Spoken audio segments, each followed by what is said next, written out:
You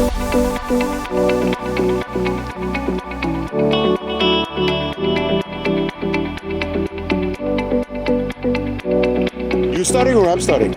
And this time I could start. You could start this time. Welcome to the TROPIC MARIN channel. We're here at Interzoo in Nuremberg, Germany at the TROPIC MARIN booth, and we're presenting a bunch of new products. In the other video we already talked about SIO control. Now we're switching to a different topic. This really excites me. Yeah, that is like a new approach, I would say. Well, there's a lot of ICP out there. Yeah. And basically, to me, one of the biggest problems that the people that I work with that have with ICP is that they get the results back. Then they really don't know what to do with it. Exactly, Add a little tiny bit of this and a little tiny bit of that. It's very difficult to figure out what the correction is. Yeah, right? Super complex. So this is a new way to look at the results of the ICP. We do the classic way as well, where you can look at this individual elements, how much of each needs to be added. But the cool thing is that these elements, if you look at them, they really occur in families, or groups, or we call them blocks.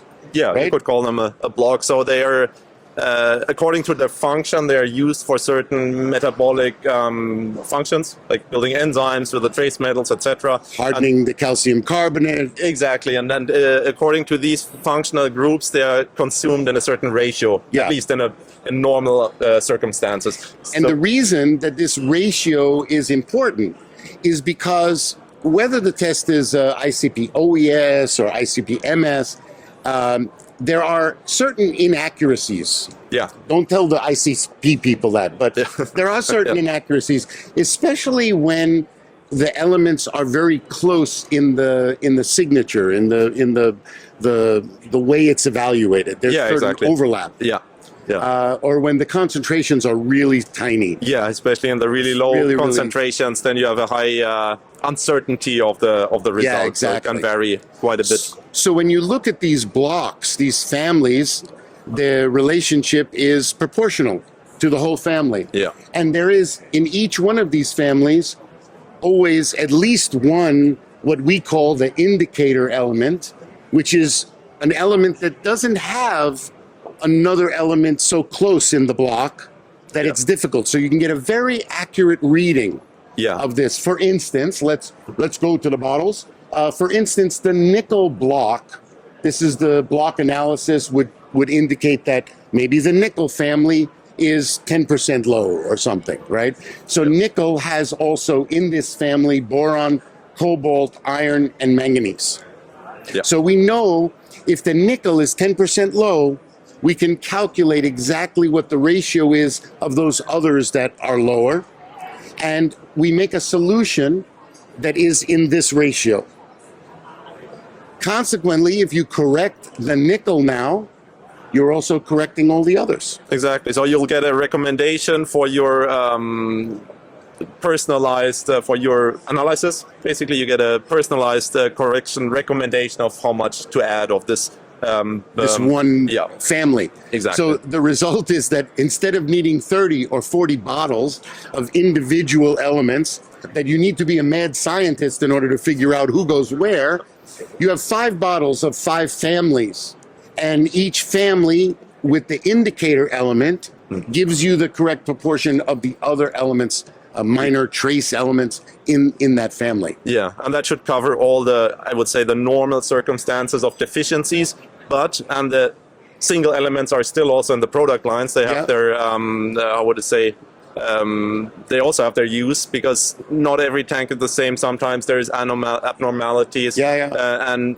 elements other than the indicator element come out short. So let's say, take the example of iodine. Iodine is fine, but your fluorine is really low. Then we wouldn't recommend to use the iodine, fluorine, bromine solution to correct, but then rather use the individual fluorine solution to not add too much iodine. But most of the time, the family groups, these blocks, are going to be the proper correction. The other cool thing is that you can take this block solution, and if you're constantly finding low nickel, every time you do an ICP test, you're finding low nickel, you can now dilute this solution either with RODI water, or even with Alpha Reef, if you're already using Alpha Reef for your supplementation, you can now take this solution, add it to the Alpha Reef, and the correction solution now turns into the maintenance solution. Yeah, exactly. So let's say your tank has a special individual demand for these trace metals. You have a very special tank that only needs this one thing.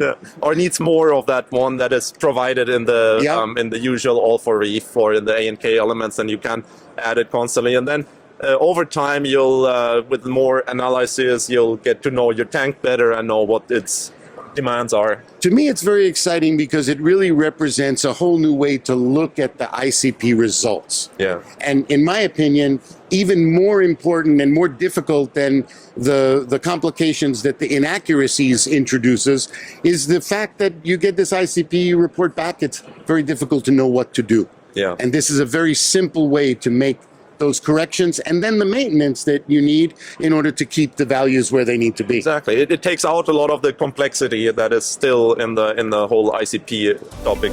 I'm a fan. Me too. All right. Thank you, guys.